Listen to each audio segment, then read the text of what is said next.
Dude, why is there a shillelagh on the table? A shillelagh? This thing right here? Yeah. So African War Club. This is an African War Club. Yeah, you're 100% right. It's obviously modeled on a femur. We have one of those in our bookshelf in our living room. Yeah. Do you really? Yeah. Oh, hey, you might want to bring a... There you go. Well, I'm kind of a yell talker, so I like to move it away from my face. Wait, so you have one of these African clubs? Oh, yeah, because you guys went on safari too. No, but that's not why we got it. Someone sent it to us. It's a gift from a very dangerous human being. Okay, so this was not a gift from a dangerous human being. I purchased this, but it was it was designed for a very dangerous human being. And we were in Africa. Yeah, if this came and hit you. Dude. All the mass behind, you can't even, there's a perfect blow. You don't need a glancing blow. Like, it would break your bones so fast. Yeah, so we were with the Maasai tribe. I think it was Maasai, if I'm not mistaken. And we were in Africa, and we went to a local village. And the gentlemen, all of them, carry with them one of these at all times. And they're taught at a young age how to fight with this thing. And I mean, I picked it up as a souvenir, and now I just keep it on the table because it's a good reminder just like how brutal life can be. Because, I mean, this thing, could you imagine getting clubbed across the face? No, that would be the end. And it's that. Like, Kelly could probably manage one blow. But. Again, that you can see it looks like a femur.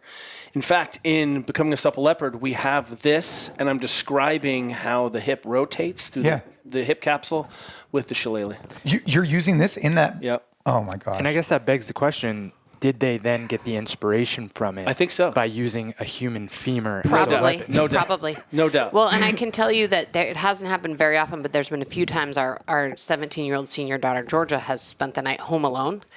Like, no one else is there but her, and she actually gets that off of our living room bookshelf and keeps it by her bed. Like, that's her weapon of choice when she's home alone. So the shillelagh. For people who are listening, what I'm holding in my hand is probably, I don't know, maybe 1.5 feet, and it's a club. So it starts a little bit smaller, gets a little bit larger, and at the top of it, to Kelly's point, is like a ball, like almost like a socket joint with like a small point on the end. And the momentum created with this thing could probably be pretty extreme. So anyways, I just keep it on the table. Didn't know it was going to be such a talking point, but I'm glad we started off talking about your other guests aren't like, do you have a shillelagh on your table? Like, no. And a shillelagh is like an Irish club. That's what a shillelagh is, a Gaelic like device that you'd use to like break people. That's a shillelagh. Well, Gabe, this is now an African club and a shillelagh. There you go. Well, we're here today to talk about a bunch of stuff. Obviously, to catch up, we've been longtime friends for as long as I can remember. You guys have written amazing books that have really impacted the world. Becoming a Supple Leopard, I think, is just any physical therapist, chiropractor, anybody I talk to, they've definitely heard of that book. It really transformed the ecosystem as far as I'm concerned. And I think this book, Built to Move, and I'm holding it in my hand, I finished it. Gabe's had a chance to kind of glance through it because I just gave it to him yesterday. I think for most people, this will be, if they take the time to actually read it, will be the most impactful book that they read. And because it touches base on all the things that we have been talking about for a decade plus. Yeah. And you've compiled it all into one book. Now, I say that only because someone has to take the time to actually like read this and put it in action. But you guys basically have the cliff notes on how to live a healthy lifestyle in this book, as far as I'm concerned. Yeah, I mean, Did I summarize it well? That was great. I mean, we're done. Like, mic drop. Let's go. That's right. Let's go drink coffee. No, I mean, I think you sort of put into words so clearly what the goal was in writing this book. You know, we felt like, you know, as you guys know, Supple Leopard was so impactful, but I mean, you're not going to hand Supple Leopard to, let's say, the members of your gym. Or your neighbor. Or your neighbor, or your dad or mom, right? That it's so important, but it's also so niche in some ways. And we felt like we had so much to say. We also have spent a lot of time, you know, owning a gym, working with like weekend warriors, everyday athletes. You know, a lot of the parents of our friends are non-athletes or wouldn't describe themselves as athletes. But those people all really do care about being healthy. They want to have a roadmap to be healthy. But they don't necessarily identify with diet or exercise, right? That's one of the things. How do we bring those people along? Yeah. Well, one of the things I wanted to talk about is out of all the people I know in the fitness space, you guys are very dynamic because obviously you have traditional schooling. You have a law background. You guys have both, you know, world champion whitewater raft. I mean, just the background is just tremendous. But you guys also have 2 girls. You guys have been involved in the school. You guys are really kind of this holistic approach to looking at it. Not so like it's all good and well to write the Supple Leopard, but it's not something you could give somebody. And I think you guys really nailed it with just trying to just meet people where they're at with this book. And I guess to start with, I want to talk about kids. And this is just a touchy subject for me because I know Gabe, he just had his son. 3 months. 3 months. We're 3 months in it. Yeah, He's that's right. adorable. I just met him. Yeah, baby Shay. And I think that with kids in fitness, I'm selfishly asking this because I just want to start this conversation. I was at the kids' school and I was teaching a fundamentals of lifting. Now, this was a course where it was like different people came in and taught different courses. There was a gentleman who was an ER doc. He taught how to stitch. Well, okay. There was another person that taught all these like crazy, and those sessions were full. My session had 5 kids.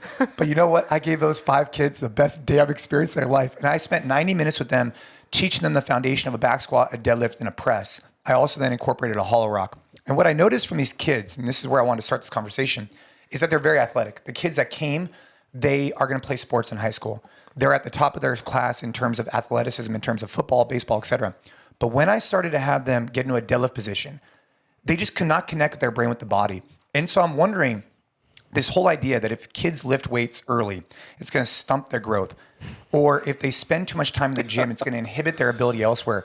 I feel like we should have a really good conversation about that because I actually think otherwise. I think that the gym is a phenomenal place to round out what they're doing in their sport because they're missing specific things, and I see it firsthand. So let's start there. I'm very passionate about this. Well, I'll let Kelly answer that, but I do think it's so interesting because obviously I'm biased, but I feel like what you were teaching to those kids actually has the potential to be the most valuable lessons for their entire life, like lessons that they can, you can keep deadlifting when you're 75 years old, right? If you can learn that as a kid and learn to like to, understand those basic movements, so useful. And yes, learning how to stitch someone up is useful if you're going to go into this really niche thing of stitching someone up. But to me, like the fundamentals of weightlifting are like a human skill. Yeah. Well, they had to have a barbecue too, and you got to eat the food, so that was hard to compete with. Yeah, that's hard. That's true. That's hard.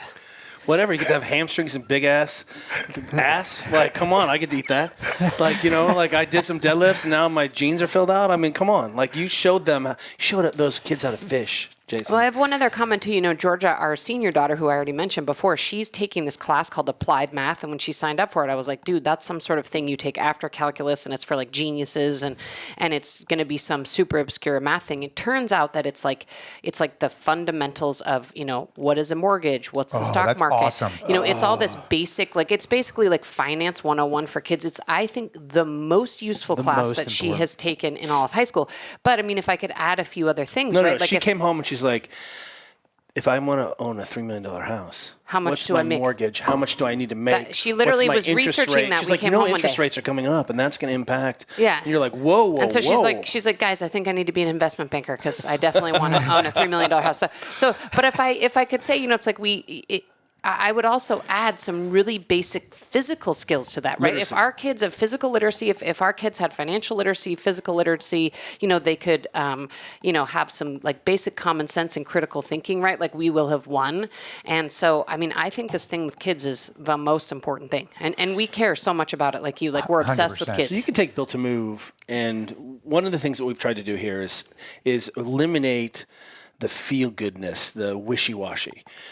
We have vital signs that allow you to have an objective measure about specific movement capacity and some environmental behaviors, right? Like sleep and eating fruits and vegetables and protein and moving your body in non-exercise ways. And what's great about having a benchmark is that now you can tell people, like if you ask someone, hey, is 120/80 good blood pressure? You're like, no. It's just average blood pressure. Right. But if it's higher, then we're like, hey, we should pay attention. And if it's below that, you're kind of like, okay, we're probably good. We don't need to really worry about that. So we've tried to do that with this. And I think one of the things that happens is that people discover huge blind spots. But now when they know, hey, I'm above or below, it's not good or bad. It's just like, hey, here's a benchmark that we know good things happen. So for example, we're huge fans of really objective sleep. 7 hours is our minimum sleep for just surviving. 8 hours is if you want to grow learn, change your body composition, lose weight, get stronger, be awesome at your job, recover, you have to have 8 hours of sleep. Well, and you guys give like 21 days that there actually has your schedule in there too, and like key things. It gives you an idea. Yeah. By the way, all bets are off if you have a child under 1. Yeah, so I mean, sorry, Gabe. But Gabe, it helps you to say, all bets are off for that. hey, I'm below, and I'm going to be below for a while, but as soon as I can recover, I'll get back out. Yeah, and adjusting other stressors based off of that. Like that's something that I was actually, we talked about this on a previous podcast, but I was very strategic knowing that was happening. I was like, hey, I'm going to focus on some hypertrophy and building muscle before my child comes, because I know that that's not going to be the optimal time. My child's going to rock me from the inside. You know, like burning the candle on both ends with a newborn and training really hard. So I've definitely adjusted my training accordingly because, to your point, if you have that knowledge and you know, sure, there are going to be times and circumstances where 8 hours are out of the question. But then you just adjust accordingly the things that are in your control to make sure that you're not, impacting the other areas that you touch on in the book. Can I tell a quick story? Kelly used to do this workout when our kids were little that he called elite. This was elite. This was elite. Hold on, everybody. Give me Get the ready elite. for it. Get ready for it, people. It's called the 10-10-10-10.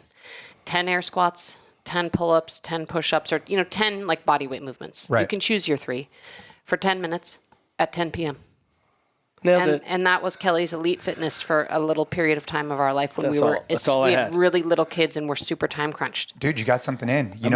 Movement is medicine. Like, I just like keeping my body moving. You have to, otherwise you'll explode. Well, you're a shark, you'll drown and die. I think I might, actually. If I'm not moving, I don't know what I'm going to do with myself. Can I go back to this kids weightlifting thing really quickly? Because, we kind of went away from that, but I have one more thing to say. And then I can talk about a rowathon, which on a more I really want to positive talk about that. So interestingly, there is another story. Our daughter, Georgia, they have this amazing weight room at her high school. It's beautiful. And they have a strength and conditioning coach. And they consulted with us before they built it. So it really does look like, it looks a lot like your gym. Like it's beautiful, but open and has like free weights and barbells and dumbbells. It looks great in there. But in order to be able to use the weight room, you have to take this like 3-hour fundamentals class. 3-day fundamental. And Georgia is now a senior at the school, by the way. It's great if you have zero experience. So, I can understand, right? We've owned CrossFit gyms. Like it's important to put people through fundamentals, but Georgia, being our daughter, has refused to do the fundamentals, which like, means am I gonna lunge and plank for you? She's never been able to use the weight room at her own high school, and she's in this kind of like bat. And she's now only 3 months away from graduating, or less, 2.5 months away from graduating. She's almost finally convinced the strength and conditioning coach to let her test out. She's like, hey, I just want to come in and back squat at lunch. Can I just can you imagine saying no to a woman? Hey, no, you can't back squat at lunch. if I set the PR for the 8th grade class, can I just can I just come in? But it was as part of one of those conversations, she was talking to someone there, and they were like, well, we don't really teach the deadlift because we don't think it translates well to athletics or any sports. And I was like dumbfounded when I heard this, because there are so many weird misconceptions around weightlifting when it comes to kids and youth sports. And I was like, wow, how do you counter it's that true. perception? That 500-pound deadlift does not help that 9th grade swimmer. I'm just kidding. No 9th grader. Yeah, they're not going to pull 500 pounds. What we're seeing in Built to Move is we've created this set of benchmarks and standards. And what I want everyone to hear is, okay, this is for you. And it's not about exercise. It's not about diet. It's not about keto, intermittent fasting, and all that. Now apply these same sets of rules to your kids. Now we're starting to create movement, behavioral literacy around physical competency, around saying, hey, my kid doesn't get enough protein, and I'm trying to get her to get a college scholarship or feel better in her body, right? Whatever it is. And suddenly we can sort of say, hey, I think we're missing this conversation. We're having like, how much deadlifting should teenagers do? And we're like, that's the wrong conversation. The right conversation is, let's look at the environment, and then where are we going to add in these pieces? And you're absolutely right that kids used to play a lot of sports. And what we told them was, as long as you played a lot of sports, that was enough. Right. And because you were theoretically exposed to different movement patterns, or you got a break and like you weren't running, now you're swimming, right? And there are shapes in there that you start to be exposed to in a new sport. That's totally incomplete. We've seen that doesn't necessarily make a good athlete. And as soon as you get to college, everyone lifts weights. So what is it that we're like, hey, I want my kid to be literate in movement, but I'm going to wait till they're 18 before I show them how to move, jump. I think what's confused the conversation is that people feel like it's always about physiology, bodybuilding, getting big muscles, moving big weights, instead of saying, here's a formal movement platform off of which we can then do freestyle. Yeah. The other day I was teaching a rowathon, and I just have to bring this up because it's so eye-opening to me, because it goes back to your book. Is that, like, let's just say the squat test, right? Or just holding a squat position in general. And so before we rowed, the rowathon was a 12-minute AMRAP with partners. You go, I go, one EMOM. It was an EMOM. So 1 minute, 1 minute, 1 minute. And these kids got after it. And this is the third year we've done it. So they kind of get the idea, like, hey, like, we're going to put in some work. And it's a fundraiser for the school. But to warm up, So it's 6 1-minute efforts for every kid. Yep. So reasonable. And so reasonable, right? And all the kids are down, like it's all good. But during the warm up, I try and introduce them to new concepts. So I get them in a plank position. I try and teach them some kind of like, kind of scap, just kind of hold a good push up position. I then try and show them a squat. I'm like, guys, I just want to do as I do. Just watch me. Just do as I do. And man, at the bottom of the squat, you'd be amazed at how many children of the ages, I don't know, whatever, up to like 12 years old, 13 years old, whatever that were there, they cannot get at the bottom of the squat, whether it's in, flexibility, mobility, range of motion, or it's just not connecting their brain with their body. It just is fascinating to me that we aren't working that at all. And that's unloaded. I'm not, And it's exposure. The real issue is that there's no opportunity for that exposure. Unless I'm in a formal movement class, my environment says I never have to take my knee to my chest or express control or poop on the ground, work on the ground, get up and down off the ground. Right? We're not talking about squatting as exercise. We're talking about squatting as moving through the world, and then how it opens up a whole lot of movement choice. Well, and nobody's ever told these kids or the adults who are teaching these kids that that's an important shape for them have and maintain. Yep. So no one's ever said that's important, right? And so, like, one of the things we try to do here is we're like, hey, this is a benchmark. Like, every human should be able to do this, and you're red, green, or yellow, right? It's not like you're good or bad human. You're red, green, or yellow. It just gives you a piece of information, but you've got to be able to do this as a human. And if you can't, it's something you've got to work towards. And that you can change. That's the big thing. And it's a way it's changeable. Start to think about our sports or our lives as having a cost of doing business. We call this session cost in sports. You and I train really hard yesterday. Today, you show up and you can go hard, but I'm cooked. That had a really high session cost. So how can we minimize session cost by enhancing recovery or adaptation processes, by eating, by sleeping, by active movement, all the things we know that allows us to keep volume high and to keep our movement. But we can also start to say, well, let's apply that to life. So if your life is, I sit in the desk, my kids sit in the desk and they walk around a little bit, and that's their thing, we can see what the session cost is, because suddenly you can't do what human beings are supposed to do by having normative range of motion. And as Juliet points out, who cares about your range of motion? Suddenly you can't move and do the things you want to do. That's the problem. That's when people care. But underneath that, you're like, hey, why am I fat? Why don't I want to lose body weight, Jason? You're like, well, we're going to have to look at your nutrition. I'm like, no, I don't want to look at my nutrition. I just want to lose weight. Right? We're doing the same thing with movement for people. We're saying, hey, here are the components all put together. That's you moving up and down through the world, rowing better, squatting more effectively. But ultimately, we're going to have to talk about some of those building blocks. Well, one of the things we've tried to do is kind of redefine what mobility means, right? Because in a very technical context, it's sort of like, do you have the range of motion and motor control to be able to do the things? But one of the things we've wanted to be able to do in this book is say, hey, mobility is the ability to move freely through your environment and do the things you want to do with your body. And that can be varied. Whatever that means to you, if that just means like walking around Disneyland with your grandkids, might change your mind. That's mobility. If you want to show up and do CrossFit, if Kelly and I, like, we want to be able to ride our mountain bikes and ski when we're 80. Those are our physical goals, right? And so we need the mobility to be able to do that.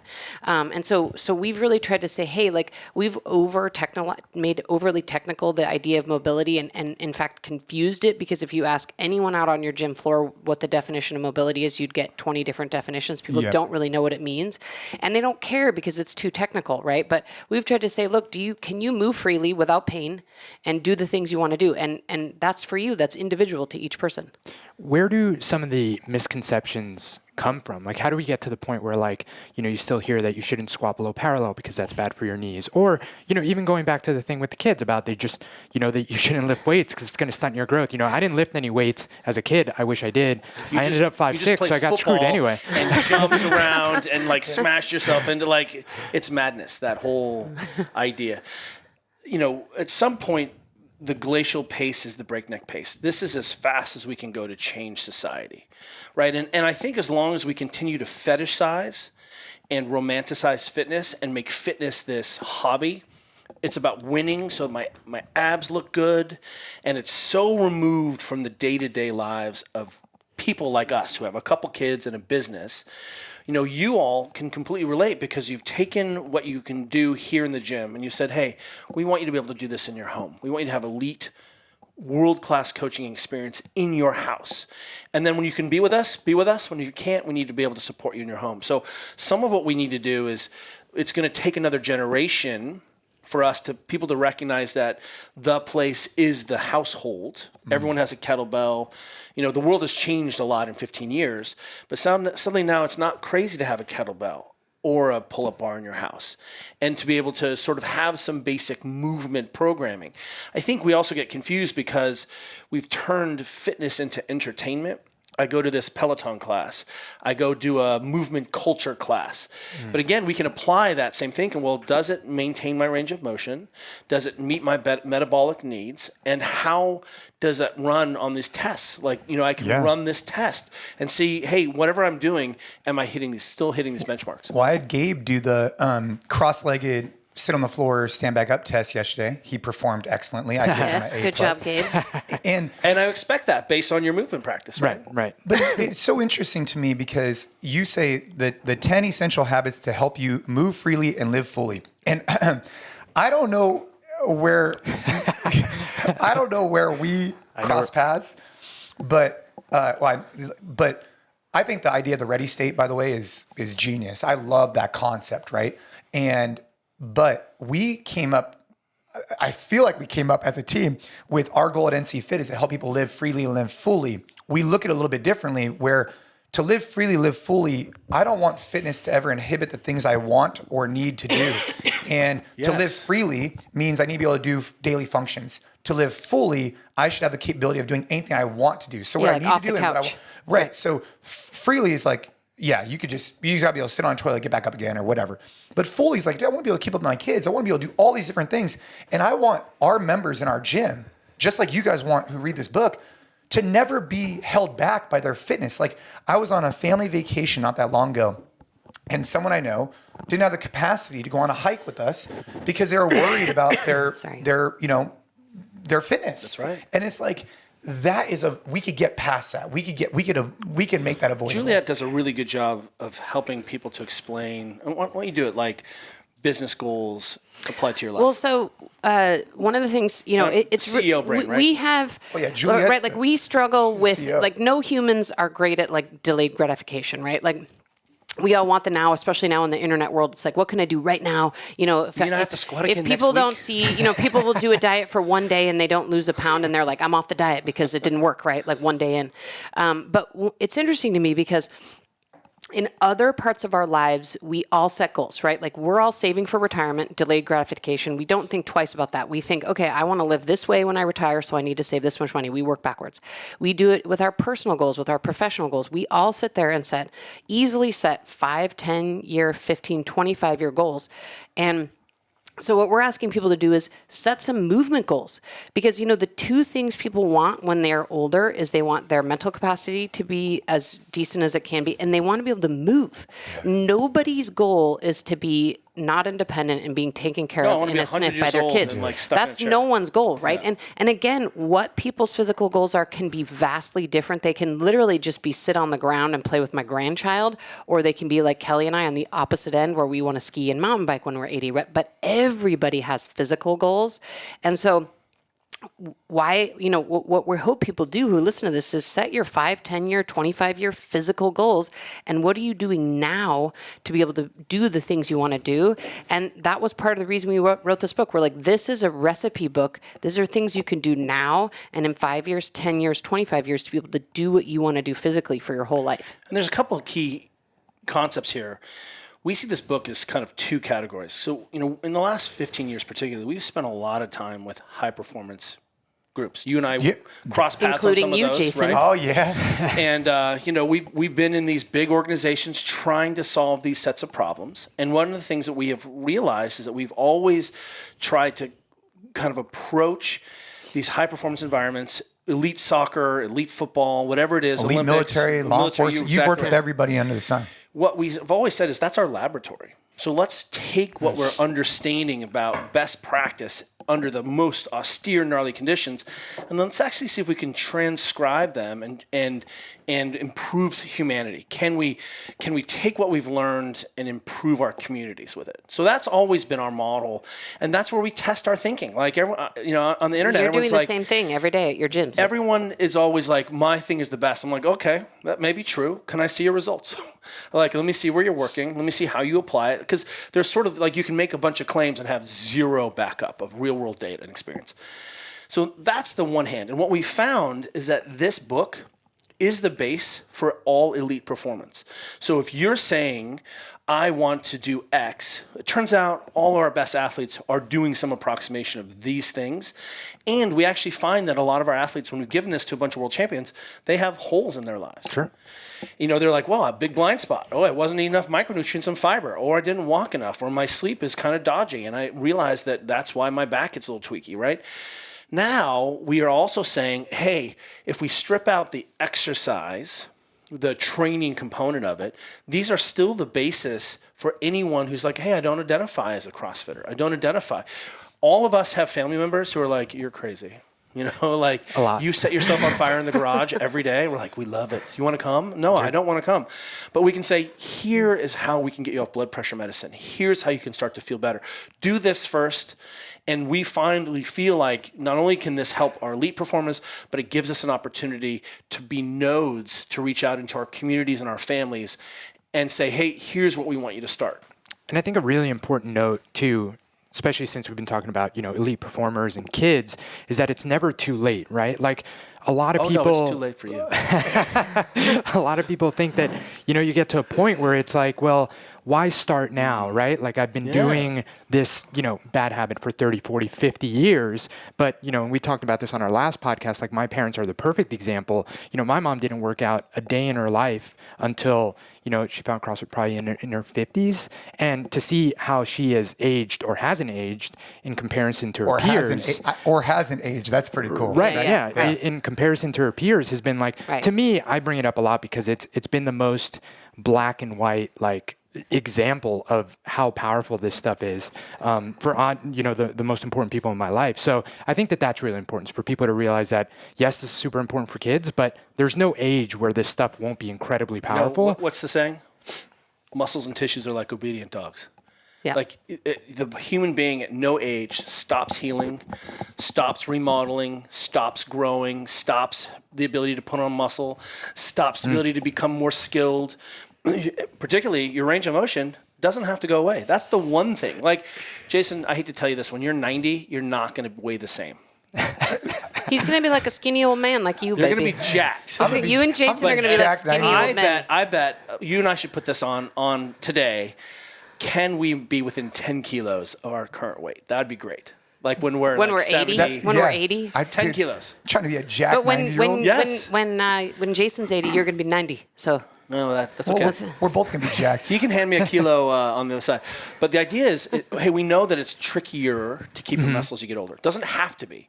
We know that it's trickier to keep your bone density as you get older, but it doesn't have to. You can definitely, it's a lot easier to keep it than to like, oh my gosh, my doctor says I have bone density issues, and you're 70, you're like, ooh, this is going to be a lot. So it's hard to, correct me if I'm wrong, but like, let's just say you're 60.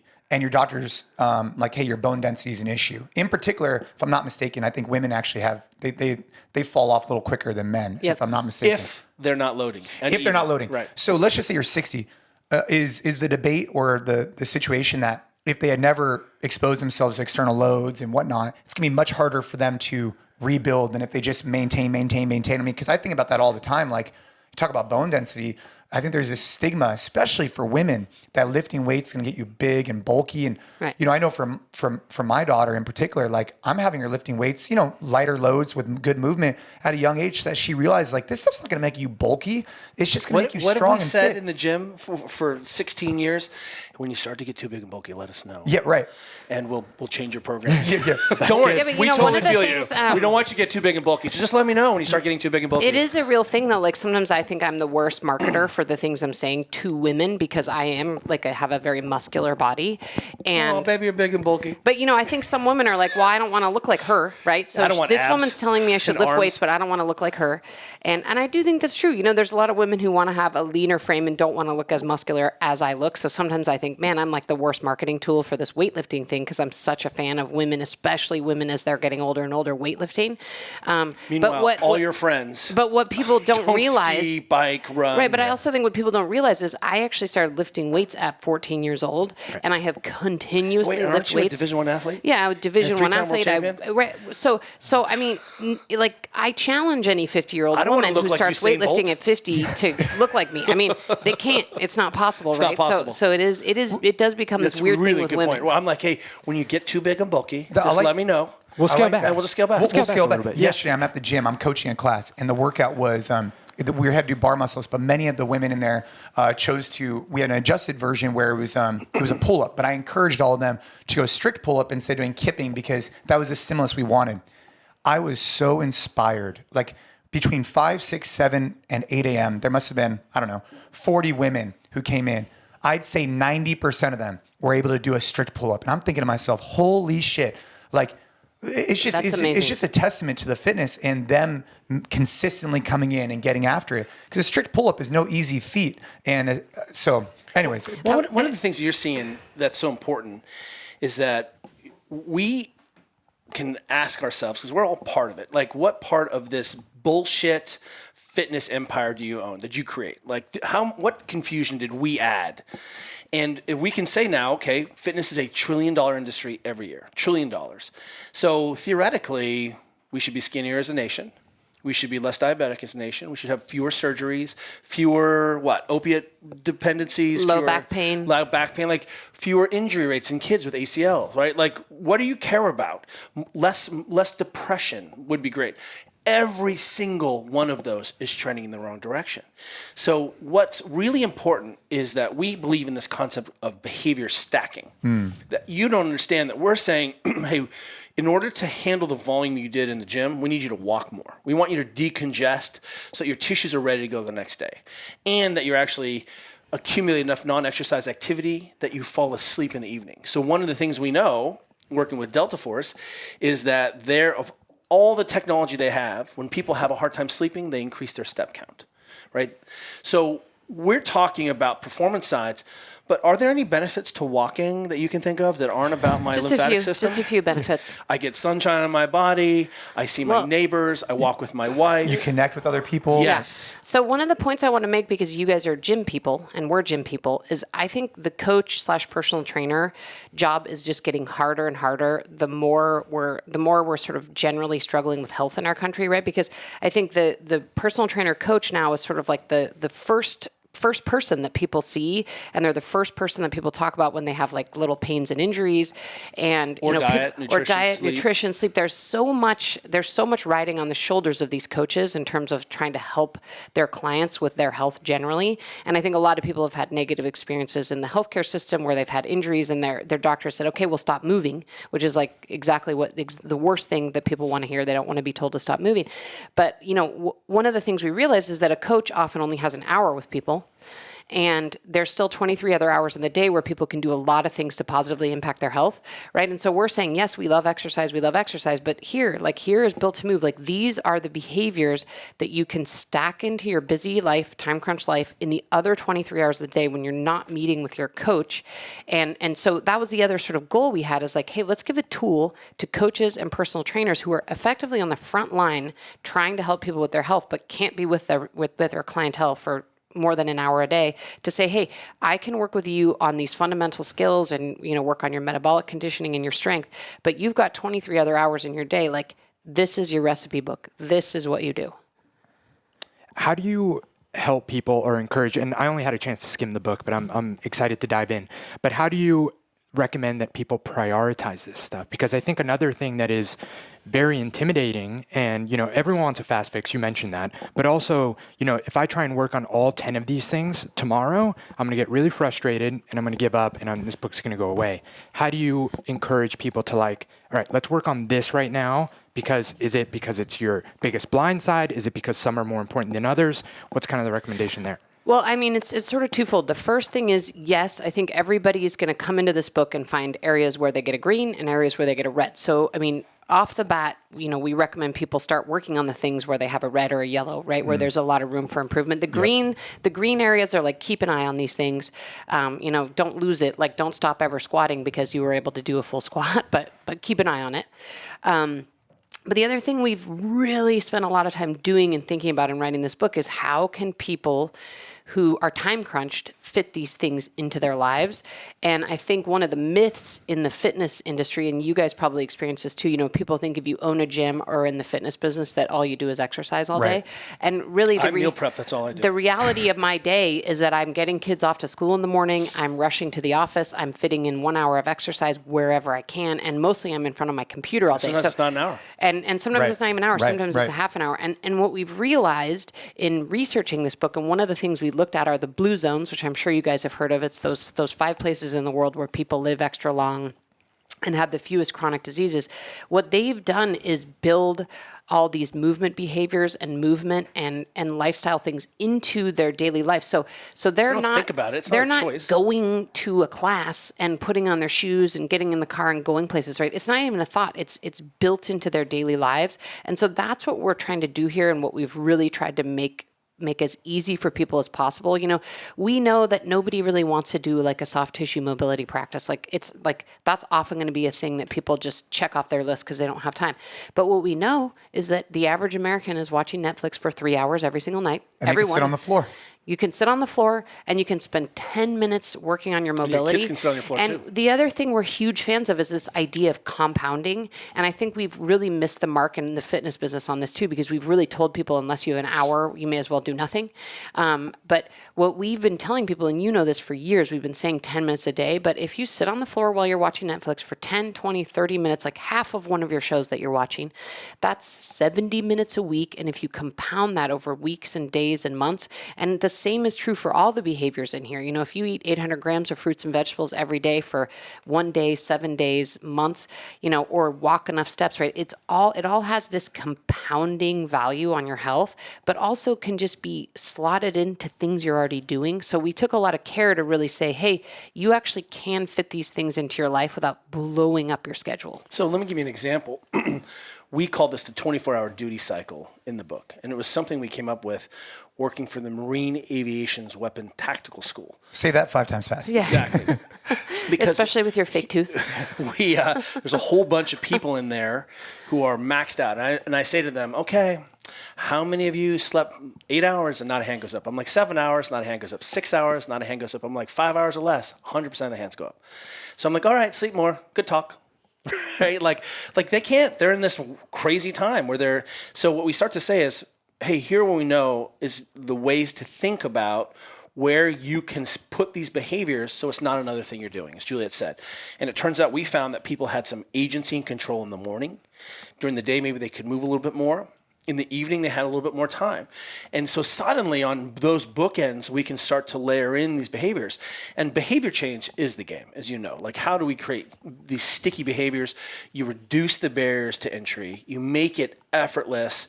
And you take the willpower and motivation out of it. Because people don't have more of that. You structure your environment where you're automatically going to do the right thing. So if you say to yourself, I'm watching TV because I'm exhausted and I need to chill, and you sit on the ground and you look over there and there's a roller, then you're like, oh, okay.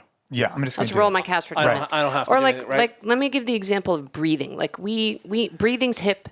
Everybody's. Are you talking about the test in here? Because I want to talk about it. Yeah, the CO2 tolerance test. Dude, the CO2 tolerance test, I tried it. I almost passed out. But it's like, I think, between Wim Hof I don't think you did it right then. and I don't think I did it right either. Everybody's been talking about breathing for the last few years. Like, breathing's hot, right? Like, I think Wim Hof brought it to the forefront. We're all talking about it, breathing practice. But I mean, let's be real. Like, are you guys sitting there for 45 minutes a day doing a breathing practice? Like, are you doing that? No, nobody's doing that. Nobody with a time crunch schedule has time to do that. Like but we also 23-year-olds on the internet telling me they need to. we also believe that paying attention to your breath and your CO2 tolerance and breathing through your nose and not your mouth, these are important things. But what we figured out is that the only time we can realistically have a breathing practice in our life is we spend we incorporate it into our warm-ups when we're working out. And during our walks. And then during our walks, we literally practice nose breathing, a little bit of breathing. Or if I actually am kind of a fan of box breathing. Like if I'm having a little stressful moment, I'll do a little box breathing at my desk. But like at no point are we sitting down for an hour doing a breathing practice. Right. We do not have time for that. We have figured out, we know it's a priority. We think it's important. We get it. And we've just figured out how to slot it into our life so that we get these little 2-minute, 3-minute, 5-minute like breath work moments. But we haven't, again, sat down for an hour on our special mat and done a full breathing practice. And I want to tell you about how if you constrain the environment for the right outcome, you end up making a better decision or a different decision. So let me give you an example. Intermittent fasting, ever heard of it? Sure. It's calorie control for adults who are busy, right? Yeah. Right. I don't have to eat breakfast. It's fine. I'm really hungry in the morning. It's fine. So built-in calorie control. Let me tell you why this didn't work for me. Because if I skipped breakfast, then I had this compressed eating window where all of a sudden I had to eat this amount of protein. Yep. At Which least is quite a bit, 175 'cause grams. look at him. Right? I had to eat 800 grams of fruits and vegetables. And what I found was I was deeply behind. And then when I often train in the afternoon, Juliet likes to train in the morning, I train in the afternoon, I was under-caloried for my training. And then I don't eat huge meals because I get full. And so what would end up happening was at 10 o'clock, I'd be like, oh my God. Extra hungry. I'm hungry and I'm way behind on my calories. And I'm going to eat cereal because Right. it's 10 And o'clock. or I'm like, let me scramble some eggs and make toast and eat this fruit. And then I go to bed on a full stomach. And And guess then what? he doesn't sleep as well, and his That's heart rate super variability weird. is off, right? And so guess what? It worked out for me. Wow. Intermittent fasting's not great for me. Like it totally. I feel like you're talking to me right now. I mean, you are talking to me. But so what it made sense for me was based on the guidelines of what everyone agrees is our minimum protein intakes, everyone, and what we know around good practices of micronutrients and fiber, I got to make a bunch of decisions. So now in the morning, I just prioritize, can I have some fruits? Like I don't really eat vegetables in the morning. Juliet does. She's a weirdo. But I eat fruits in the morning. Strange. And I have some protein. And no matter what, I know that it's going to make it easier for me to hit my windows. And however I want to do that, keto, carnivore, paleo, it doesn't matter. But vegan, for me, vegan, whatever, vegetarian, what we can start to say is, well, hey, we respect that you have cultural issues around food. We want to eat dinner with our family. And if I have some weird thing going on with my girls, they're like, Dad, what are you doing? Counting calories? Like, it's going to be weird. Well, that was the other thing for me as a mom of 2 daughters. Man, like I've been hyper conscious of realizing that I am in this fitness culture and part of this diet culture. You know, the kids have a name for it now. Yeah. And so like, I actually always have like a bunch of chips. We have a chip drawer and I try to have like chips in the chip drawer because that's like one of my ways of like, okay, we're not going to be the family that just has like a fridge with goat milk in it and nothing else and spinach. Like that's not going to be us. Like I want my kids to have like a normal relationship with food. But that's the other thing is like one of the greatest things we do as a family is sit down and have dinner. And in fact, last night we had this amazing dinner with all these teenagers and great. We sat there for 2 hours and like no phones, everybody's talking and connecting. And man, if I was intermittent fasting and I was like, sorry guys, I'm just going to be sitting here not eating dinner. Like it would be I would be such a loss. Right. And also, I do really worry about 2 teenage girls and eating disorders are huge. Because our kids are in sports. They swim from 7 to 8:30, and we got a snack beforehand, but we're going to sit down at 8:30, and that's what time we're going to eat dinner. And now I'm like, sorry, I'm not going to eat dinner with you. Yeah, so for normalizing us, that food thing is just it's so difficult. That right? became easier with kids. Because if you're too hard, I almost like took it a different direction because like Ava, Ashley doesn't eat many carbohydrates. She finds that works well for her body. And I almost like overemphasize me just like eating a piece of pizza and doing all kinds of stuff because I want to be able to show them that you could still be fit and eat these type of foods because I want them to have a positive relationship with food, understand the balance between you can eat whatever the hell you want, just be balanced about it. Like, and train and move. And can we expand your choices, not take away your choices? Well, and food is so fun. Like eating is one of the most fun things we do as humans, and it's like one of the most important ways we connect as humans. And man, you want to be able to teach your kids to develop their own relationship with food. And it's like we want our kids to go off to college knowing that they can, knowing how to eat well. And also knowing that if they're gonna make some compromises and eat pizza or whatever, that it is a compromise, and they but that's it. But they can still do it. They can travel to Italy and eat pizza for breakfast if they want, and they're gonna be fine. They're gonna be okay. Yeah. So we have one daughter who is owns a subscription cookie company. She runs a business. She loves to cook. She's like, Georgia is going off to college, and you're going to blow your roommates' minds. Like when you're like, oh, I got this. She's following on TikTok. She's like, oh, there's this cool thing where like you can go to Trader Joe's and get 3 ingredients and they'll show you how to make meals. I'm like, wow. Can you imagine that in college? Like you would have been like, wow, Jason Khalipa, chef. Nice to meet you. Right? Instead, you had to marry into a chef family. Yeah, I married in. Yeah. So, but we have this other daughter, Caroline, who is so picky. And Like she would only eat brown food, left her own devices. Oh boy. Exclusively brown food. So one of the things then that does for me is I'm like, okay, I'm really, as an adult dad, I want to make sure my kid has the micronutrients, all of the vitamins and minerals, all of the kind of substrates of food that help our bodies. So in the morning, she gets an emergency. I give her like a Nordic berry, and then I make her a smoothie with a little yogurt and little berries, and that's her micronutrient. Then I feed her a protein. And I control that in the morning because I'm like, that's not the 800 grams, but I know what the intention of the 800 grams is, to give my kids enough fiber and micronutrients so they can grow appropriately and have all of their body do the miraculous things it's going to do anyway. So that's a simple way of starting to apply these principles and say, well, how am I going to solve that for my family instead of, well, my kids only eat, cereal. So we have this woman who works for us, Mags. I think you've met her. Yeah, you of guys have course. probably both met her, talked to her. And she's half Japanese. Her mom is from Japan and taught her this thing she calls the 3 vegetable rule. And when her kids were little, her mom also owns a restaurant as well, I should add. And her mom was like, look, when your kids are little, every single dinner, you serve them 3 vegetables. And if they eat 1 vegetable, like that's a win, but it's always 3 vegetables. If you And have that a bite actually, of 3 different vegetables? if you have a bite, and it's just this way of slowly getting kids to learn to like different vegetables. And so it's actually, we love to talk about like, what are we going to make for dinner? It's like an ongoing conversation Kelly and I have all the time. But what is always part of every dinner is 3 vegetables, like no matter what, like 3 different kinds of vegetables. And Caroline, our little one, Georgia, our older one, will eat all 3. And Caroline, our little one, will choose 1, but she does at least eat 1 vegetable, right? And so it's like they don't ever sit for a dinner without having 3 vegetables. And it's not, most of the time we're just like throwing vegetables in a pan and roasting them. Like it's a 10-minute thing. We're not making some fancy thing. We're just roasting some vegetables.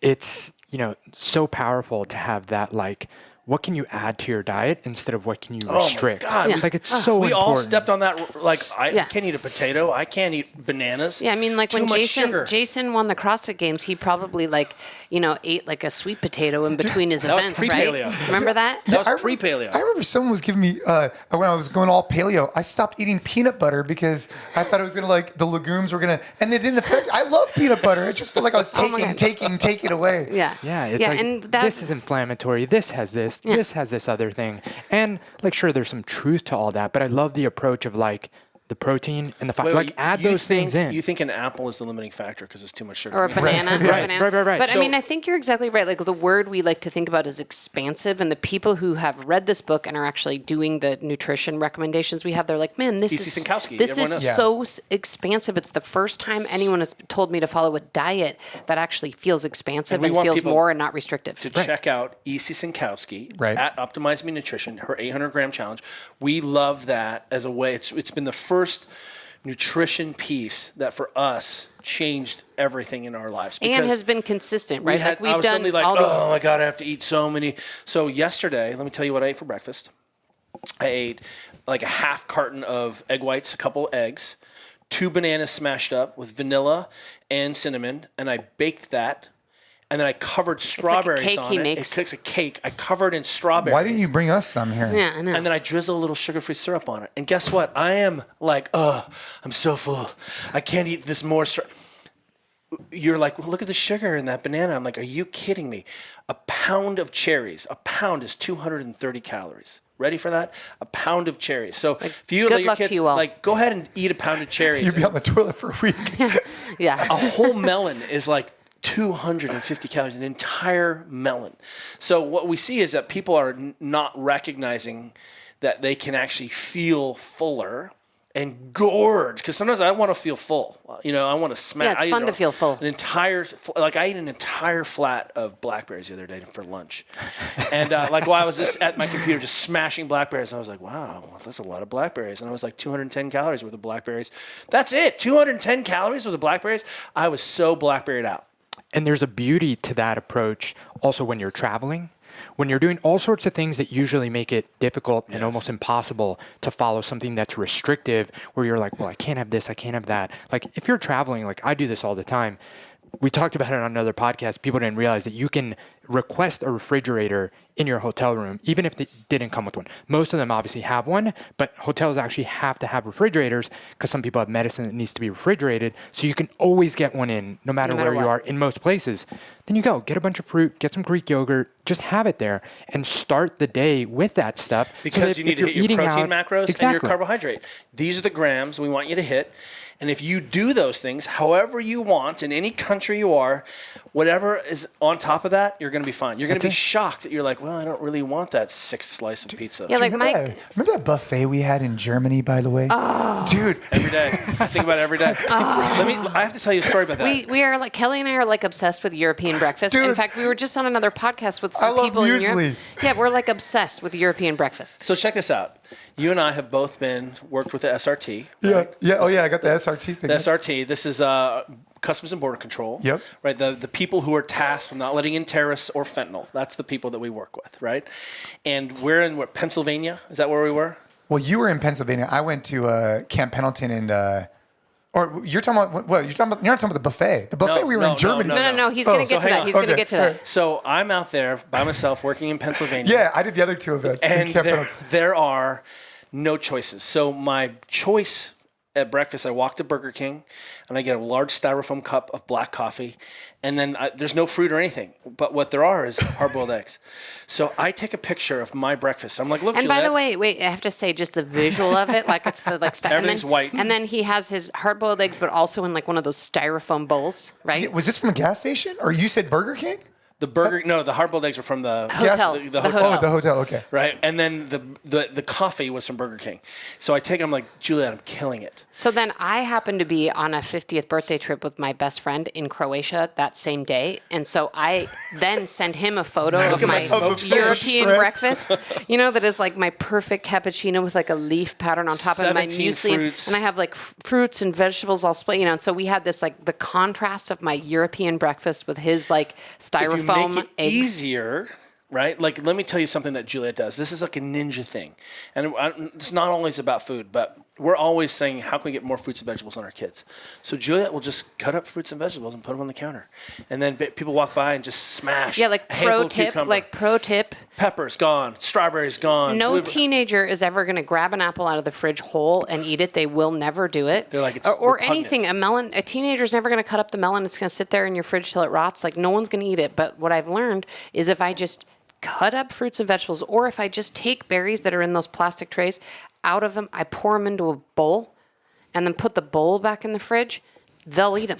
But if they actually have to open the plastic thing, nope. That's what we're talking about, barriers to adherence. It's just like this pro tip. Like, if I just cut up a bunch of fruit and leave it in bowls in the fridge, even like not even a Tupperware, just like in an open bowl, not even like plastic wrap, just open bowl, they'll all eat it. Like 100% of it all be gone. If I leave it in the plastic thing or not cut up, no one will eat it. Dude, pro tip. We were. I just gotta say, we were in Germany at this physical therapy concert or symposium. Kelly was like on a kick that everybody just wanted to talk about like mobility and talk about like excellence, but no one wanted to actually do shit. And you were like, I don't know, your mind space was like, I gotta show these guys, we need to move. Like, we can't just talk about it, we have to act. And I just remember we smoked those guys. We were smoked. Oh my God. It's a lot easier to talk about nutrition. It's a lot less fun to actually, do the thing. You're right. I mean, I think, it's so easy to make this a hobby and to become a dilettante. Yeah. And miss the basics. Yeah. So how do you set yourself up where you don't have to do a thing or you have to nag your kids to do it? I think that's really where we call it one less fight. Like, we just want one less fight with our kids to eat something. Like, at the end of the day, you're like, now I'm going to get into power struggle with my 12-year-old about eating vegetables. Like, this is sweet. This is the relationship I want with my kids. No, it's not. I was on a podcast with a group of dads the other day, and they were asking me about like red light exposure and like just a lot of stuff, right? Like really high level stuff. And some of the stuff that like, Andrew Huberman talks about and getting exposure and different things. And Huberman says. And I was just asking, I just asked him a simple question like, hey, how are you sleeping? How's your hydration? Like really basic foundations. And I think that what happens sometimes, and that's why one of the reasons why I'm grateful for this book. Yes, you guys talk about hot cold exposure and things like that, but I think that sometimes we get caught up in the weeds because it gives us an easy out of why we can't do things. For example, I don't have a cold plunge. I can't do cold exposure. I don't have a sauna, as an example. But you gravitate on those things. You forget about all the things you can do that are in your control, like go for a walk, sleep better. For me, you hit the nail on the head. For one of the downsides that I have is like I don't eat that much. I get home, I eat a lot. Then like an hour later, I eat even more, and I can't sleep well because I ate too much. And so now you're kind of calling me out, and I'm like, shit, now I got to fix that. But I think sometimes we get wrapped up in like these kind of nuanced, sexy things, and we forget about the foundation, the basics that can really build a good foundation. So back to Gabe's point, there's a variety of different tests in here, from the old man test, which is Chris Hinshaw's. We love that. I love that test. Thank you, Chris. Basically, it's taking your shoes off, putting them back on one foot. Essentially, plus more. Shoes and socks. Shoes and socks. And you don't do that every day. You can't practice that every day. Oh, wait, you can. You can. And so if you were to start, I think that the walking, the sleeping, all those kind of things, but like the focus on just the tests alone in here would give people a great foundation and baseline. Like you talk about the airport. Can I just ask you a question about the CO2 test? So I tried that. So you exhale everything and then you wait to see how long you feel like you really have to take a new breath, right? Can you explain more about that? Because I tried it and I think I was counting fast, man. I was like 1, 2, 3, 4, 5, 6. Nailed it. You're like, I got 2 minutes. Can you talk to me more about that test in particular, and then which tests that you guys really, because there's a variety of tests in here, but like which one that you would prioritize, just based on that whole theory that people get wrapped up in, like, oh, I can't do that. I'm just not interested anymore. But there's got to be. What's like the top one? I just need to say the amount of 90-degree turns you're like thought. We're so excited. We're like, oh my God, I'm so excited. Here's the problem. I track him 100%. Yeah. Kelly and I are like, gee. Dude, I just get, Okay, go ahead. Do the CO2 tolerance test. So one of the things that came out of this breathing revolution was that we started to recognize that we weren't as effective managing CO2 gas in our bloodstream. So everyone understands oxygen in, CO2 out, right? That's the opposite of plants. Like we get that. But what we found out was in this that CO2 and the work of Brian McKenzie, et cetera, but that CO2 really was the master molecule that allowed us to strip more oxygen off the hemoglobin. So if I could be comfortable with higher CO2 levels in my body, and remember it's the CO2 that triggers the drive to breathe, not the lack of oxygen, right? Yeah. Right. So what you're doing when we exhale and wait is CO2 starting to build up in your bloodstream, and your brain is registering that and saying you need to breathe now. But the problem is that's actually a total lie. That you have set your CO2 tolerance. Your brain is sampling what's happening in your bloodstream, and it's called the area postrema in your brainstem. The same reason why people get super lactic and then vomit, because their brain thinks they've been poisoned because the lactic acid has come up really high. Well, so the same thing is happening with your CO2. Your CO2 is building up. And the reason this matters is that if you can train yourself to be more comfortable with higher working CO2s, which is natural for exercise, everyone becomes a little more CO2 adapted, then you can actually start to strip off more oxygen off your hemoglobin and work even harder. So what we found was that a lot of people were working on this certain aspect of their fitness, and what we realized is that we could actually make them more CO2 tolerant. And that means that they found another gear, that they could shift some of that workload into better aerobic capacity instead of immediately going to the tank, mouth breathing, turn on the nitrous oxide. We suddenly realized that we could start to have you work at 90% of your max heart rate, but still have nose-only breathing, still be working at much lower, sort of cost to the system. So that body oxygen level test comes out of the work of Patrick McKeown of Oxygen Advantage. And it's a simple way to say, how's my CO2 tolerance today? And what we found was that it's really easy to start to work on changing that. And what you find then again is that you're not breathing through your mouth, you're not gassing, you have better respiration mechanics, and you have better oxygen access, so that you can actually start to really push harder because your brain isn't immediately screaming, you got to breathe, open your mouth and pant. And what we know is that all of the other behaviors that go on in the day, sitting, mouth breathing through my neck, not practicing this thing or being aware of it, makes me a less efficient person. And then I start to breathe through my mouth, my brain starts to think I'm always in a stress state, right? And you start to see the trickle down effects of having lower access to your oxygen because you're CO2 intolerant. Can I make 2 side points based on prior things we were talking about? Yeah, I'm going back. So, you were talking about how we sort of like miss the forest through the trees, right? Because there's all these sexy things to do. And, we do love to do a lot of that stuff too, right? As you know, we love to sit in our sauna and cold plunge and, we take some certain supplements and, they are kind of these more sexy things we do. Like Kelly literally did just change all our lights in our bedroom to red lights. That's a whole other side conversation and a funny thing that's happening at our house. But, we do Maybe like to, we have access. Say, red lights. Oh my God. Yeah, you're like, that may be too much. But like, we have, like we have access to all this like kind of sexy stuff that you can do for your health and fitness. And I think sometimes it's easy for people to think, oh, okay, well, I'm just going to skip over all the basics and do these things because they're sexy. And also, oh yeah, and I'm on Instagram and don't I look cool doing XYZ cool thing on Instagram when, filming yourself doing your walk on Instagram is way less sexy, right? Yeah. So a lot of these basics aren't as sexy and definitely aren't as Instagrammable and publishable, but it's like, it turns out like these really are the basics everyone needs to be doing it. And in our view, it's like you need to earn the right to do those other things. Like once you've checked these 10 boxes and built to move, then talk to us about whether you should cold plunge, add red lights, what supplements you should be taking, right? Like those are all secondary conversations after you've like earned the right to do those things by doing the basics first. So I don't know. I had some other point I was going to make too, but that was the one thing. So let me give you. Wait, I got one more thing. I wanted to tell you. I love these guys. So two other things.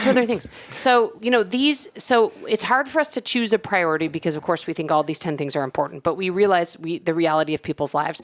But one of the things is when we were deciding what 10 things to do, we actually really did sit there and not just say, what do we think is the most important? We actually said to ourselves, like, what are the things we actually do and can do that we feel like pull the levers the most for us in our own lives from a health standpoint? Swing big doors. Small hinges. So, we really did think about like what things can we do? Have we been able to figure out realistically in a busy life, raising kids, can we actually do? And we can do all these things and still run businesses, busy lives, hang out with our kids. Like we can fit these things in.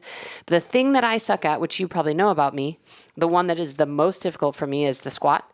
I have like the worst ankle dorsiflexion. And it's not bad. I didn't even know I had bad ankle dorsiflexion actually until I started CrossFitting because I was able to be a division, high school rower, Division I rower at Cal, world champion whitewater paddler. Go to yoga, go to Pilates. Have crap ankle dorsiflexion. It wasn't until I started CrossFitting. It wasn't a requirement It wasn't a requirement for the thing, but I do realize it really is a requirement for a lot of the things I want to do now and into the future, like ski when I'm 80, for example. I need some dorsiflexion. Do I need Kelly Starrett level dorsiflexion? Yes. No. But I need to maintain, I at a minimum need to maintain what I have. I need to not lose more. And it's just something that I personally, like with Kelly and his nutrition and, you two being like the same with your late night eating stuff, that for me is like one of the sort of bigger things I need to focus on and make sure that I can make small gains and not lose. So taking it, I could talk to you guys for hours, but I want to make sure that we're sensitive to your guys' time. This book, I think, is a phenomenal framework. And I think you guys have done a great job with it. And you can overlay on top of it whatever you want. You're a CrossFitter. You do NCFIT. You can, whatever you want to do. You love to Pilates. You're a cyclist. Your neighbor, just your wife. This is what you do for the other 23 hours of your day. You're an operator. Whatever you're doing, I think that there's a great framework. You guys have the Ready State app protocol, and I'm curious where that falls into this because this book I feel like we can give to our members. Just here you go. This is give this to anyone. Yeah. Anyone, right? This is a Christmas gift, right? This is, honestly, I think this is actually a really good gift for family members because as you guys know, when you're in the fitness space, and for any coaches listening, because I know we have a lot of coaches that listen to this, like it's tough to talk about fitness and nutrition with your family because sometimes they push against it. My dad actually just put up a new pull-up bar in his garage. Shout out to Dad. Nerd. Yeah. Nerd. Winning. But it's tough, right? And you got to be careful of how you approach it. And if you give this as a gift, it's just a nice way to say, hey, I think this would be a really valuable read. And then it's not you saying it, it's coming from and it's so robust. But however, when you've completed this book and you go walk into a CrossFit gym, you go identify, you come into an NCFIT, whatever it is, what other resources do you guys have? Because I know you guys have a really robust platform to help people specifically with different areas. Like I call Kelly, hey man, my shoulder's busted. He fixes it. Hey man, this is, and I don't know how many times I've gone to him thinking I'm dying. And he's just like, dude, you're fine. My knee busted the other day doing jiu-jitsu. He's like, dude, you just got to move and blah, blah, blah. And so where can they go? And what are additional resources they could go that you guys really get behind? Keep in mind that if you do these things, your body's going to work better, which means you'll be less stiff. You may have less pain because your brain is less sensitive to how your body. Remember, your pain is a request for change, right? And it's really none of your body's tissues create pain. It's all about interpretation from your brain about what's going on with your body. So that's very complex. But we recognize that people need a first aid kit. So we have a first aid kit in here of how to manage really simple myofascial pain. Again, the reason we don't put pain as the limiting is that, look, we were just at a university camp, and the entire university team is there. These are Division I superstars, and there's 100 kids, 100 teenage girls there at this camp. And I said, how many of you here are pain-free? And not a single hand goes up. And you're like, okay, so we have this Division I superstars and all these teenagers, and no one's pain-free. What's going on with that? Well, it turns out pain is pretty common. What we want people to understand is that is just information like crappy wattage or incomplete position. We want to start to put that in there. If we're really going to have a robust conversation about your chronic pain, we're going to need to talk about your sleep, and we're going to need you to get to walk. If you come and see me with chronic pain, low back pain, the 3 things I'm going to prescribe is a breathing practice to get you moving through your trunk more effectively. We're going to talk about walking, because max out your walking. That may be 10, 30-second laps around your kitchen island today. And we're going to talk about your sleep. Those are the first 3 things. And then I'm going to talk about your nutrition.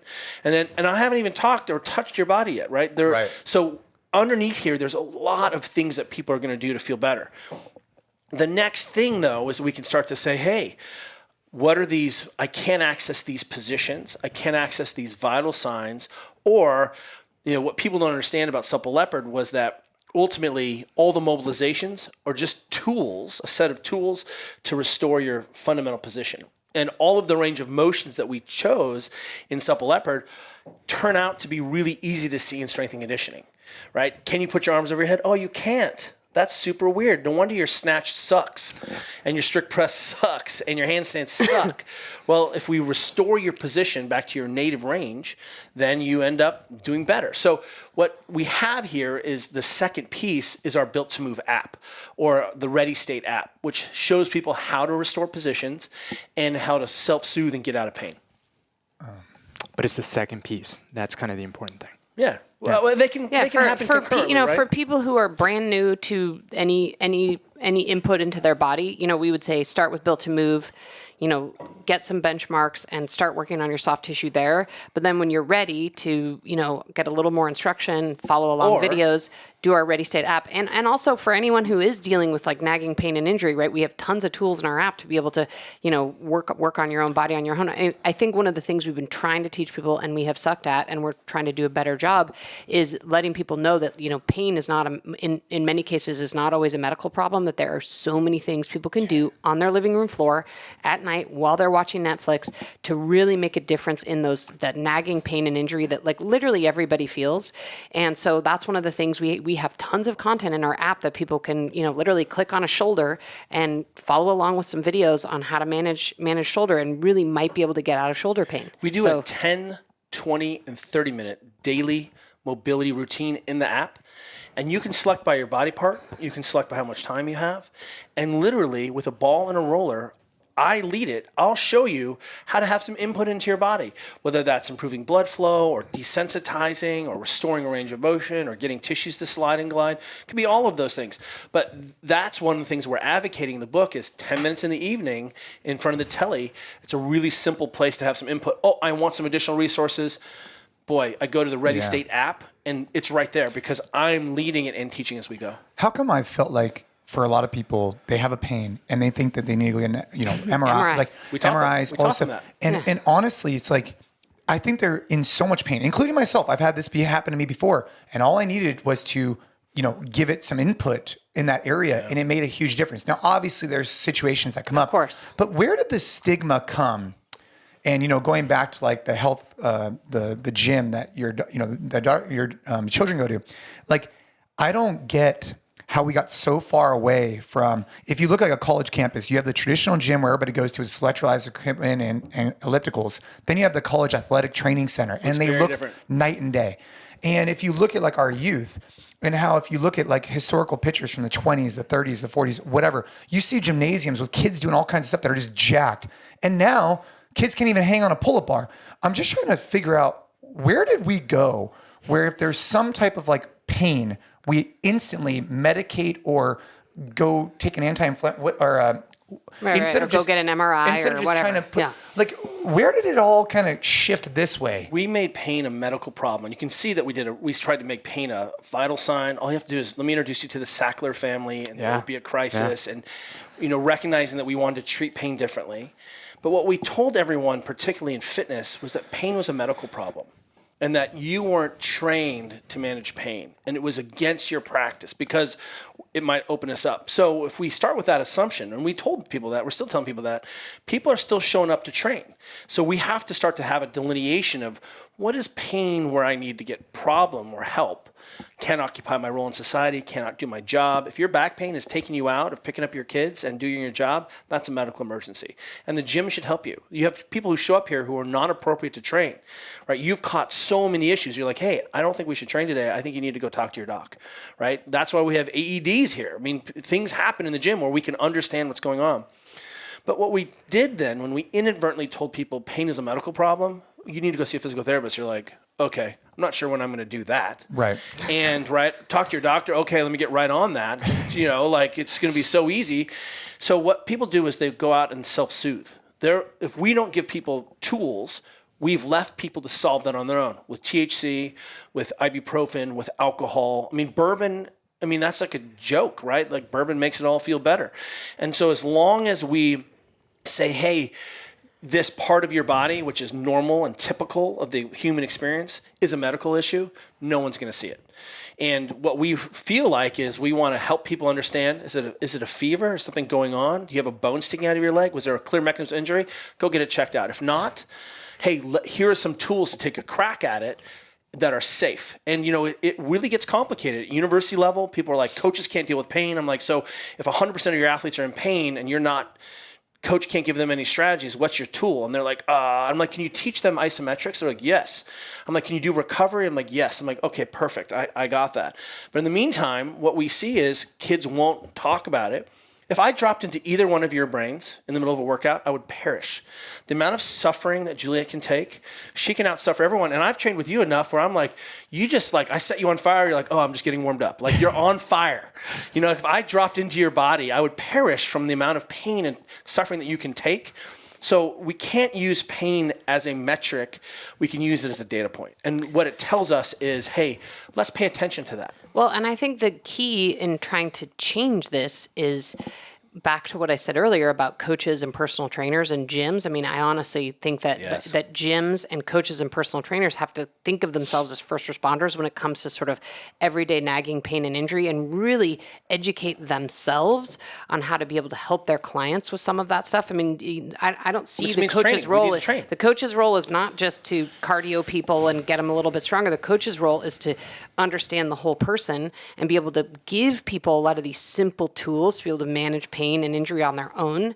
And so I think language is range of motion. Yeah, and I think that as long as we can continue beating the drum in our little universes, and you guys can continue beating the drum with your coaches and with your broader coach community, right? Like, that's how we have to keep getting that message out there, is just slowly but surely saying, hey, this is not always a medical problem. There is a massive amount of stuff you can do on your own after your workout at the gym or on your living room floor at home to feel better, to be able to live fully, right? Because that's what we're all trying to help our clients do, is to live more fully, and whatever that means to them, right? Does that do CrossFit? Does that play with their grandkids? Doesn't matter, but that's the ultimate goal. So you're not licensed to talk about nutrition with your athletes for a medical problem, but you can talk about nutrition for performance. I'm like, great, let's talk about nutrition for performance. Right, because it's right? it's one and the same. So let's talk about range of motion and these tools to improve your performance. Great.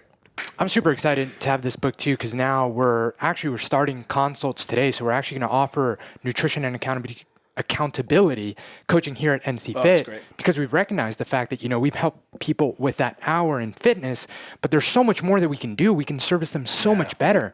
And to be able to have something, because also the type of nutrition coaching that we're going to be doing isn't, you're not going to be counting macros, you're not going to be restricting foods. It's going to be, hey, where are you? And how can we lower the barrier of entries to make the small habitual changes that are going to move in the right direction? And I think this could be a really cool tool for us to, recommend the people that, get started with us, to give them a really good resource that will reinforce what we're going to be working on with them already.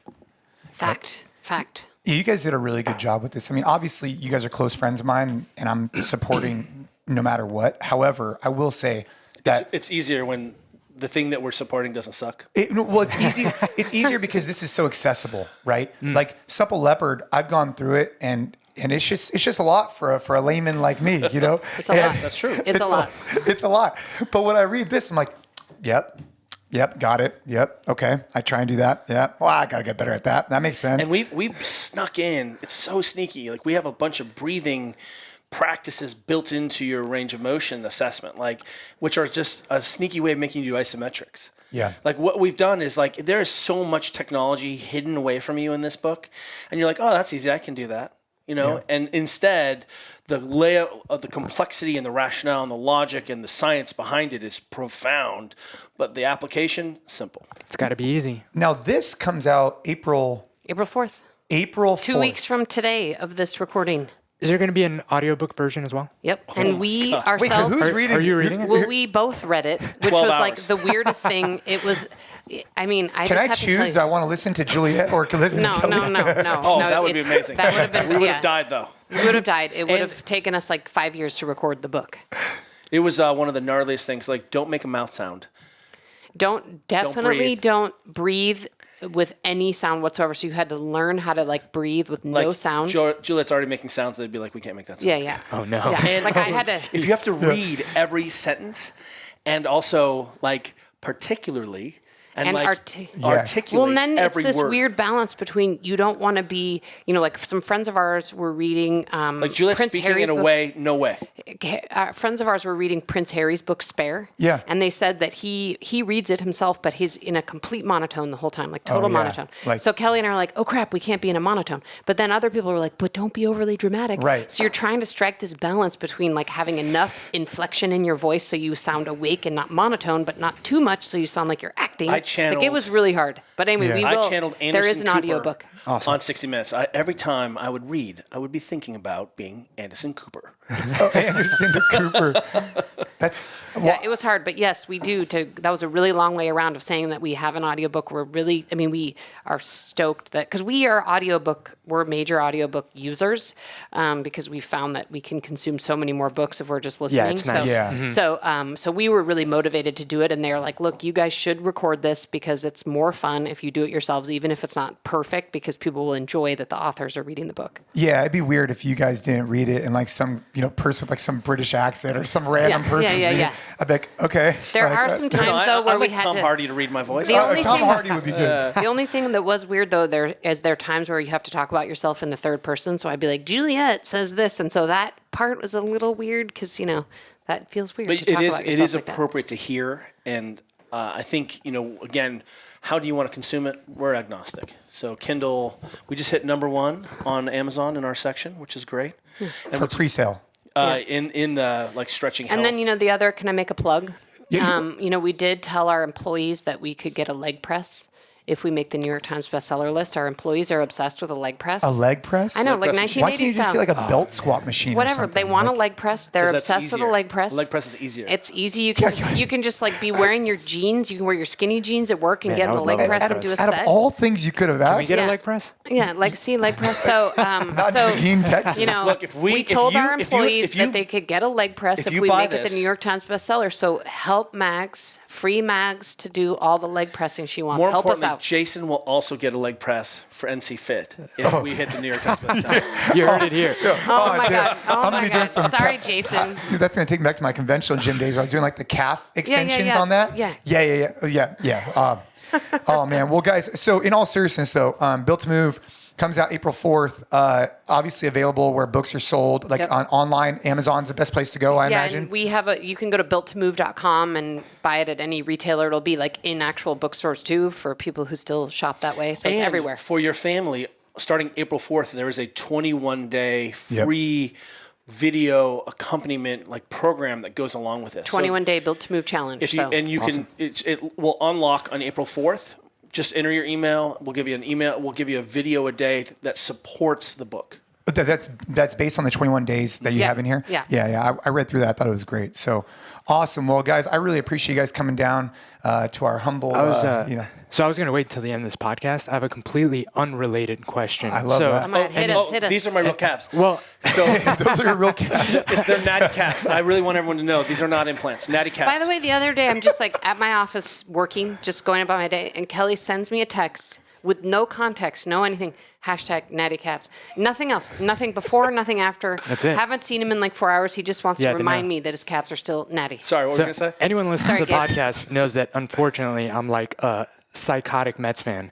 And our $20 million a year, star closer, just tore his patellar tendon. Wow. But the whole thing, I know, I wish him a fast recovery. It's so unfortunate. We're cursed. Anyway. He was doing it. And he got it jumping at a... Yeah. So the whole thing was that, there's controversy because it was also during an exposition game, so it wasn't even during the real season. But he injured it, not pitching, but celebrating and jumping up and down. So my question is, when something like that happens, is that tendon, was it going to go anyway? Or is there something about the fact that, the celebration and that, because I'm thinking, if that happened during him jumping in celebration, next time he was going to pitch, it was going to happen. Or does it not work like that?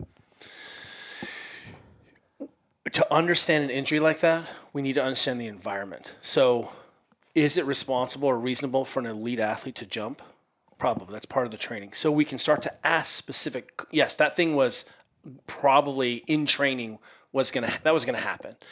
But what you see is, we need to ask what's going on with nutrition, how long did he have knee pain? Did he have access to his range of motion? And until you are a professional athlete and travel and sleep and feel stressed and have to manage all of that and go red line and pitch, it's really difficult to keep your eye on all of those things. That's why we end up working with all these teams. How do we help this minimums? What I would like to say is could it be genetics that he is predisposed for a collagen synthesis problem? Absolutely.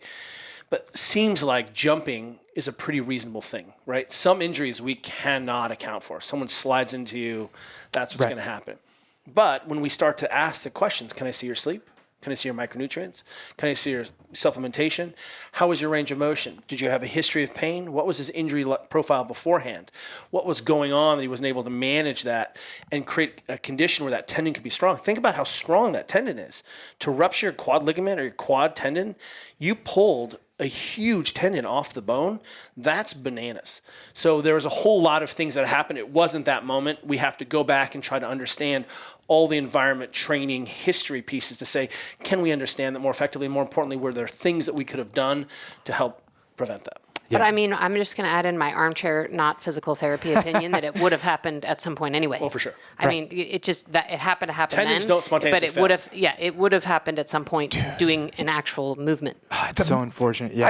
I love talking about sorry for you, Gabe. No, it's so bad because Mets have had some great seasons and then they just can't finish it out, right? No, they just can't finish it out. It's complicated. And the listeners always end up hearing about it. Doesn't mean so you have, and then you have on top of that, let me just add in that you have an elite athlete who is wired differently. His genetics allow him to generate a ton of force, which means suddenly, Jason, it's a great example. Jason tweaks his knee, right? That happens in a sport. And then you got out of pain, and then you went right back in 4 days in a row using your same physiology, your same engine, and it's easy to overdo it. So that's exactly the same case. So here's this athlete who is so springy and powerful, but potentially doesn't have the mechanics. He has a little bit of a wheel wobble. There's a whole lot of things happening. That thing didn't spontaneously rupture. Those things don't happen. But this may have been a decade in the making.